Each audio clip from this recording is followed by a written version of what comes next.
ও তো একটা চোর, ঢাকা শহরের টপ বাইক চোরদের মধ্যে একজন। আর তুই বলছিস ও একটা বিশিষ্ট বিজনেসম্যান। মেঘ তুমি চোর?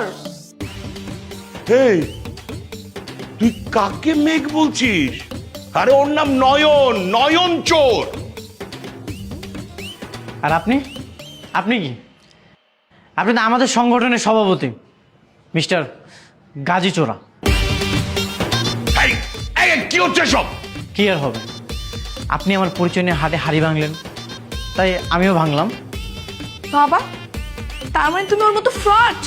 ছি ছি ছি, এতদিন আমি চোরের সাথে সংসার করেছি, আমার ভাবতেই লজ্জা করছে, ঘৃণা হচ্ছে আমার।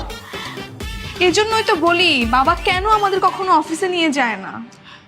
না যাক, থাকবো না আমি এই সংসারে, বাপের বাড়ি চলে যাব, আমি এক্ষুনি বাপের বাড়ি চলে যাব। এই বাড়িতে এক মুহূর্ত আমি থাকবো না, এক্ষুনি আমি আমার বাপের বাড়ি চলে যাব। আমিও থাকবো না, আমাকে নিয়ে যাও মা। তোমরা শুনো ব্যাপারটা। তুই আমার এত বড় সর্বনাশ করলি। বস, আপনিও তো আমার সর্বনাশ করলেন। আমার গার্লফ্রেন্ডের সামনে আমার আসল পরিচয়টা বলে দিলেন, অথচ 2 দিন আগে আপনি বলছিলেন আসল পরিচয় গোপন রাখতে।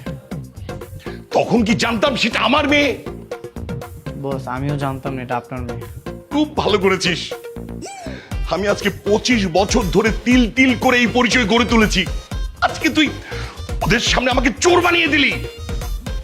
Sorry boss. সরি?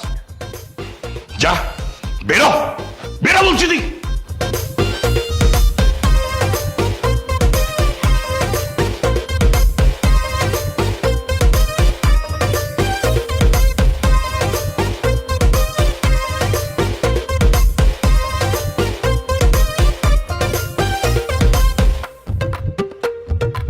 তুমি একটু থাকো, আমি ওর সঙ্গে কথা বলে আসি।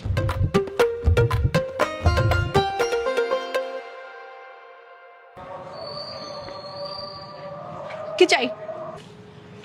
বৃষ্টি, আমি সরি। What sorry?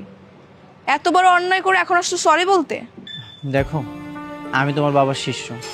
তোমার বাবার মতো করে আমি ভেবেছিলাম পরিচয় লুকিয়ে তোমার সঙ্গে সংসার করব, একজন পরিপূর্ণ হাজবেন্ডের মতো তোমাকে ভালোবাসাতে আগলে রাখবো।